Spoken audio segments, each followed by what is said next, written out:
ਜਦ ਸ੍ਰੀ ਗੁਰੂ ਅੰਗਦ ਦੇਵ ਜੀ ਮਹਾਰਾਜ ਜੋਤੀ ਜੋਤ ਸਮਾ ਗਏ ਅਤੇ ਆਪ ਜੀ ਦੀ ਆਗਿਆ ਅਨੁਸਾਰ ਸ੍ਰੀ ਗੁਰੂ ਅਮਰਦਾਸ ਜੀ ਗੋਇੰਦਵਾਲ ਆ ਬਰਾਜੇ, ਤਾਂ ਖਡੂਰ ਵਿੱਚ ਸ੍ਰੀ ਗੁਰੂ ਅੰਗਦ ਦੇਵ ਜੀ ਦੇ ਸਪੁੱਤਰ ਸ੍ਰੀ ਦਾਤੂ ਜੀ ਗੁਰਗੱਦੀ ਲਾ ਕੇ ਬੈਠਣ ਲੱਗ ਪਏ। ਦਾਤੂ ਜੀ ਨੇ ਕੁਝ ਸਿੱਖ ਸੇਵਕ ਪ੍ਰਚਾਰ ਵਾਸਤੇ ਰੱਖ ਲਏ ਸਨ, ਜੋ ਪਿੰਡਾਂ ਵਿੱਚ ਤੇ ਹੋਰ ਨੇੜੇ ਤੇੜੇ ਇਹੀ ਕਹਿੰਦੇ ਸਨ ਕਿ ਗੁਰੂ ਅੰਗਦ ਦੇਵ ਜੀ ਦੀ ਗੱਦੀ ਉੱਤੇ ਉਹਨਾਂ ਦੇ ਸਪੁੱਤਰ ਦਾਤੂ ਜੀ ਹਨ, ਉਹਨਾਂ ਦੇ ਦਰਸ਼ਨ ਕਰਕੇ ਆਪਣੀਆਂ ਮਨੋਕਾਮਨਾਵਾਂ ਪੂਰੀਆਂ ਕਰੋ। ਪਰ ਕੋਈ ਵੀ ਸਿੱਖ ਦਾਤੂ ਜੀ ਪਾਸ ਗੁਰੂ ਭਾਵਨਾ ਕਰਕੇ ਮੱਥਾ ਟੇਕਣ ਨਾ ਆਉਂਦਾ। ਜਦ ਇਸ ਤਰ੍ਹਾਂ ਹੀ ਕੁਝ ਚਿਰ ਹੁੰਦਾ ਰਿਹਾ, ਨਾ ਕੋਈ ਭੇਟਾ ਲੈ ਕੇ ਆਇਆ ਤੇ ਨਾ ਹੀ ਕੋਈ ਮੱਥਾ ਟੇਕਣ ਆਇਆ, ਤਾਂ ਦਾਤੂ ਜੀ ਈਰਖਾ ਕਰਕੇ ਬਹੁਤ ਦੁਖੀ ਹੋਏ। ਇੱਕ ਦਿਨ ਇਹਨਾਂ ਦੇ ਕੁਝ ਮਿੱਤਰਾਂ ਨੇ ਹਾਸੇ ਨਾਲ ਬੋਲੀ ਮਾਰੀ ਕਿ ਤੁਸੀਂ ਗੁਰੂ ਜੀ ਦੇ ਪੁੱਤਰ ਹੋ ਕੇ ਖਾਲੀ ਰਹਿ ਗਏ ਹੋ, ਕੋਈ ਵੀ ਤੁਹਾਡੀ ਬਾਤ ਨਹੀਂ ਪੁੱਛਦਾ, ਕੋਈ ਸਿੱਖ ਦਰਸ਼ਨ ਕਰਨ ਨਹੀਂ ਆਉਂਦਾ ਤੇ ਨਾ ਕੋਈ ਭੇਟਾ ਹੀ ਅਰਪਣ ਹੁੰਦੀ ਹੈ। ਤੁਸੀਂ ਤਾਂ ਜਿਉਂਦੇ ਹੀ ਮਰਿਆਂ ਸਮਾਨ ਹੋ। ਵੇਖੋ ਉਧਰ ਸ੍ਰੀ ਅਮਰਦਾਸ ਜੀ ਦਾ ਕਿਤਨਾ ਪ੍ਰਤਾਪ ਹੈ। ਰਾਜੇ ਮਹਾਰਾਜੇ ਉਹਨਾਂ ਦਾ ਦਰਸ਼ਨ ਕਰਨ ਆਉਂਦੇ ਹਨ ਅਤੇ ਹਜ਼ਾਰਾਂ ਹੀ ਬਹੁਮੁੱਲੇ ਪਦਾਰਥ ਭੇਟਾ ਕਰਦੇ ਹਨ।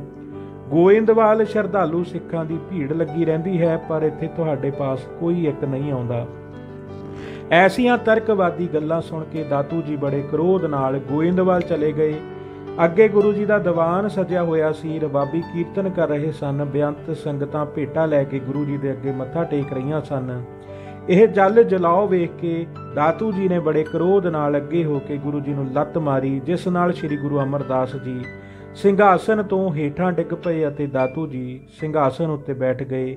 ਗੁਰੂ ਜੀ ਦਾ ਬਿਰਧ ਸਰੀਰ ਸੀ, ਇਸ ਕਰਕੇ ਬੜੀ ਧੀਰਜ ਨਾਲ ਆਪਣੇ ਆਪ ਨੂੰ ਸੰਭਾਲ ਕੇ ਉੱਠੇ ਅਤੇ ਦਾਤੂ ਜੀ ਦੇ ਚਰਨ ਫੜ ਕੇ ਕਹਿਣ ਲੱਗੇ ਕਿ ਮੇਰਾ ਸਰੀਰ ਬਿਰਧ ਹੋਣ ਕਰਕੇ ਕਠੋਰ ਹੈ, ਆਪ ਜੀ ਦੇ ਕੋਮਲ ਚਰਨਾਂ ਨੂੰ ਸੱਟ ਲੱਗੀ ਹੋਵੇਗੀ, ਆਪ ਜੀ ਮੈਨੂੰ ਬਖਸ਼ ਦੇਣਾ। ਮੈਂ ਅਣਜਾਣ ਪੁਣੇ ਕਰਕੇ ਅਪਰਾਧ ਕੀਤਾ ਹੈ, ਮੈਂ ਅੱਗੋਂ ਉੱਠ ਕੇ ਤੁਹਾਡਾ ਸਤਿਕਾਰ ਨਹੀਂ ਕੀਤਾ, ਇਸ ਕਰਕੇ ਤੁਸਾਂ ਮੈਨੂੰ ਸਮੱਤ ਬਖਸ਼ਣ ਵਾਸਤੇ ਹੀ ਮਾਰਨਾ ਕੀਤਾ ਹੈ। ਅੱਗੋਂ ਦਾਤੂ ਜੀ ਨੇ ਕ੍ਰੋਧ ਨਾਲ ਕਿਹਾ, ਤੁਸਾਂ ਇਹ ਕੀ ਪਖੰਡ ਕੀਤਾ ਹੈ? ਸਾਡੀ ਗੁਰਤਾ ਗੱਦੀ ਉੱਤੇ ਤੂੰ ਗੁਰੂ ਬਣ ਕੇ ਬੈਠ ਗਿਆ ਹੈ, ਇੱਥੋਂ ਚਲੇ ਜਾਓ, ਫਿਰ ਐਸਾ ਪਖੰਡ ਨਾ ਕਰਨਾ। ਇਤਨੇ ਨੂੰ ਸੰਧਿਆ ਦਾ ਸਮਾਂ ਹੋਣ ਕਰਕੇ ਗੁਰੂ ਜੀ ਸ਼ਾਂਤ ਚਿੱਤ ਆਪਣੇ ਘਰ ਸਥਾਨ ਜਾ ਬਰਾਜੇ ਅਤੇ ਦਾਤੂ ਆਪਣੇ ਕੁਝ ਸੇਵਕਾਂ ਨਾਲ ਉੱਥੇ ਹੀ ਰਿਹਾ। ਇਹ ਵਿਚਾਰ ਕਰਕੇ ਕਿ ਕਲਾ ਬੁਰੀ ਹੁੰਦੀ ਹੈ, ਗੁਰੂ ਜੀ ਅੱਧੀ ਰਾਤ ਨੂੰ ਹੀ ਉੱਠ ਕੇ ਇਕੱਲੇ ਹੀ ਤੁਰ ਪਏ ਅਤੇ ਬਾਸਰ ਕੇ ਪਹੁੰਚ ਕੇ ਪਿੰਡ ਤੋਂ ਬਾਹਰ ਇੱਕ ਗਊਆਂ ਚਾਰਨ ਵਾਲਿਆਂ ਦੇ ਕੋਠੇ ਵਿੱਚ ਜਾ ਬਿਰਾਜਮਾਨ ਹੋਏ। ਕੋਠੇ ਦੇ ਬਾਹਰ ਬੂਹੇ ਉੱਤੇ ਲਿਖ ਦਿੱਤਾ ਕਿ ਜੋ ਇਸ ਬੂਹੇ ਨੂੰ ਖੋਲੇਗਾ ਉਹ ਆਪਣੇ ਲੋਕ ਪਰਲੋਕ ਦੋਵੇਂ ਹੀ ਗਵਾ ਲਵੇਗਾ, ਅਸੀਂ ਉਸ ਦੀ ਹਾਮੀ ਨਹੀਂ ਭਰਾਂਗੇ। ਇਹ ਲਿਖ ਕੇ ਅੰਦਰੋਂ ਕੁੰਡਾ ਮਾਰ ਕੇ ਸਮਾਧੀ ਲਾ ਕੇ ਬੈਠ ਗਏ। ਸਵੇਰ ਹੋਈ, ਜਦ ਗੋਇੰਦਵਾਲ ਵਿੱਚ ਗੁਰੂ ਜੀ ਨਾ ਦਿਸੇ ਤਾਂ ਸੰਗਤਾਂ ਵਿੱਚ ਰੌਲਾ ਪੈ ਗਿਆ ਅਤੇ ਲੋਕਾਂ ਵਿੱਚ ਦਾਤੂ ਜੀ ਬੜੀ ਪ੍ਰਸੰਨਤਾ ਨਾਲ ਗੱਦੀ ਲਾ ਕੇ ਬੈਠ ਗਏ ਅਤੇ ਸੰਗਤਾਂ ਦੇ ਆਉਣ ਦੀ ਉਡੀਕ ਕਰਨ ਲੱਗੇ। ਪਰ ਜਦ ਕੋਈ ਸਿੱਖ ਦਾਤੂ ਜੀ ਪਾਸ ਨਾ ਗਿਆ ਤਾਂ ਸੰਧਿਆ ਸਮੇਂ ਉਦਾਸ ਹੋ ਕੇ ਸਾਰੀ ਚੜ੍ਹਾਵੇ ਦੀ ਵਸਤ ਖੱਚਰ ਤੇ ਲੱਦ ਕੇ ਖਡੂਰ ਨੂੰ ਤੁਰ ਪਏ। ਰਸਤੇ ਵਿੱਚ ਜਦ ਰਾਤ ਦਾ ਹਨੇਰਾ ਹੋ ਗਿਆ ਤਾਂ ਕੁਝ ਚੋਰਾਂ ਨੇ ਆਣ ਘੇਰਿਆ। ਸੇਵਕ ਸਾਰੇ ਡਰ ਕੇ ਭੱਜ ਗਏ ਤੇ ਚੋਰ ਸਾਰਾ ਸਮਾਨ ਲੁੱਟ ਕੇ ਲੈ ਗਏ। ਦਾਤੂ ਜੀ ਸਖਣੇ ਹੀ ਘਰ ਪਹੁੰਚ ਕੇ ਬਹੁਤ ਪਛਤਾਏ। ਇਤਨਾ ਉੱਦਮ ਕਰਕੇ ਪੱਲੇ ਕੁਝ ਨਹੀਂ ਪਿਆ, ਸਿੱਖਾਂ ਵਿੱਚ ਬੁਰੇ ਵੀ ਬਣੇ ਤੇ ਕੰਮ ਕੋਈ ਨਾ ਸੌਰਿਆ। ਫਿਰ ਜਿਹੜੀ ਲੱਤ ਦਾਤੂ ਜੀ ਨੇ ਗੁਰੂ ਜੀ ਨੂੰ ਮਾਰੀ ਸੀ, ਉਸ ਵਿੱਚ ਪੀੜ ਹੋਣ ਲੱਗ ਪਈ।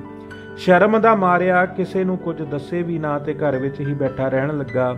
ਉਧਰ ਗੋਇੰਦਵਾਲ ਵਿੱਚ ਸਿੱਖਾਂ ਨੇ ਮਿਲ ਕੇ ਬਾਬਾ ਬੁੱਢਾ ਜੀ ਅੱਗੇ ਬੇਨਤੀ ਕੀਤੀ ਕਿ ਗੁਰੂ ਜੀ ਨੂੰ ਲੱਭ ਕੇ ਵਾਪਸ ਲਿਆਓ। ਤਦ ਭਾਈ ਬੁੱਢਾ ਜੀ ਨੇ ਇੱਕ ਘੜੀ ਤੱਕ ਅੰਤਰ ਧਿਆਨ ਹੋ ਕੇ ਵੇਖਿਆ ਕਿ ਗੁਰੂ ਜੀ ਬਾਸਰ ਕੀ ਇੱਕ ਕੋਠੇ ਵਿੱਚ ਸਮਾਧੀ ਲਾਈ ਬੈਠੇ ਹਨ।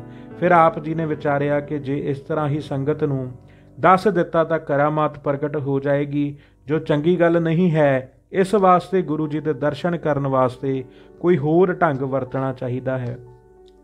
ਇਸ ਵਾਸਤੇ ਬਾਬਾ ਜੀ ਨੇ ਕਿਹਾ, ਗੁਰੂ ਜੀ ਦੀ ਸਵਾਰੀ ਵਾਲੀ ਘੋੜੀ ਨੂੰ ਅੱਗੇ ਲਾ ਕੇ ਉਸ ਦੇ ਪਿੱਛੇ ਤੁਰ ਪਵੋ।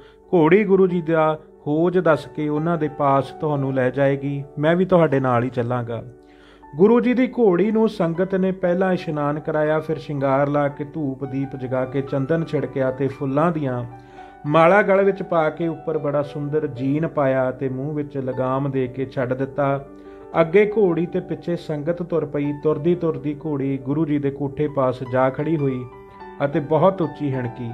ਤਦ ਭਾਈ ਬੁੱਢਾ ਜੀ ਨੇ ਗੁਰੂ ਜੀ ਦਾ ਹੁਕਮ ਲਿਖਿਆ ਹੋਇਆ ਵੇਖ ਕੇ ਆਖਿਆ ਕਿ ਗੁਰੂ ਜੀ ਦੀ ਆਗਿਆ ਭੰਗ ਕਰਨ ਦਾ ਦੋਸ਼ ਲੱਗੇਗਾ, ਇਸ ਕਰਕੇ ਪਿਛਲੇ ਪਾਸਿਓਂ ਕੰਧ ਪਾੜ ਕੇ ਅੰਦਰ ਜਾਣਾ ਠੀਕ ਹੈ। ਸੋ ਬਾਬਾ ਜੀ ਨੇ ਕੋਠੇ ਦੀ ਕੰਧ ਪਾੜ ਕੇ ਵੇਖਿਆ ਕਿ ਗੁਰੂ ਜੀ ਅਡੋਲ ਸਮਾਧੀ ਵਿੱਚ ਟਿਕੇ ਹੋਏ ਸਨ। ਬਾਬਾ ਜੀ ਨੇ ਜਦ ਆਪ ਜੀ ਦੇ ਚਰਨ ਝੱਸ ਕੇ ਆਪ ਜੀ ਦੀ ਸਮਾਧੀ ਖੋਲ੍ਹੀ ਤਾਂ ਗੁਰੂ ਜੀ ਨੇ ਕਿਹਾ ਕਿ ਤੁਸਾਂ ਸਾਡਾ ਲਿਖਿਆ ਹੋਇਆ ਨਹੀਂ ਪੜਿਆ ਕਿ ਸਾਡਾ ਬੂਹਾ ਖੋਲ੍ਹਣ ਵਾਲਾ ਗੁਰੂ ਦਾ ਦੇਣਹਾਰ ਹੋਵੇਗਾ। ਤਦ ਬੁੱਢਾ ਜੀ ਨੇ ਕਿਹਾ, ਮਹਾਰਾਜ ਅਸਾਂ ਬੂਹਾ ਨਹੀਂ ਖੋਲ੍ਹਿਆ, ਪਿਛਲੇ ਪਾਸਿਓਂ ਸੰਨ ਲਾ ਕੇ ਤੁਹਾਡੇ ਦਰਸ਼ਨ ਕੀਤੇ ਹਨ। ਆਪ ਕਿਰਪਾ ਕਰਕੇ ਗੋਇੰਦਵਾਲ ਚਲੋ ਅਤੇ ਸੰਗਤਾਂ ਨੂੰ ਦਰਸ਼ਨ ਬਖਸ਼ ਕੇ ਸ਼ਾਂਤ ਕਰੋ। ਇਹ ਗੱਲ ਸੁਣ ਕੇ ਗੁਰੂ ਜੀ ਪ੍ਰਸੰਨ ਹੋ ਕੇ ਬੋਲੇ ਕਿ ਸਾਨੂੰ ਗੁਰੂ ਜੀ ਦੇ ਸਪੁੱਤਰ ਨੇ ਹੁਕਮ ਕੀਤਾ ਸੀ ਕਿ ਤੁਸੀਂ ਆਪਣੇ ਨਗਰ ਬਾਸਰ ਕੇ ਚਲੇ ਜਾਓ, ਸੋ ਅਸਾਂ ਨੇ ਉਹਨਾਂ ਦੇ ਹੁਕਮ ਦੀ ਪਾਲਣਾ ਕੀਤੀ ਹੈ। ਤੁਸਾਂ ਸ਼ਰਧਾ ਧਾਰ ਕੇ ਪਰਉਪਕਾਰ ਵਾਸਤੇ ਇਹ ਸੰਨ ਲਾਈ ਹੈ।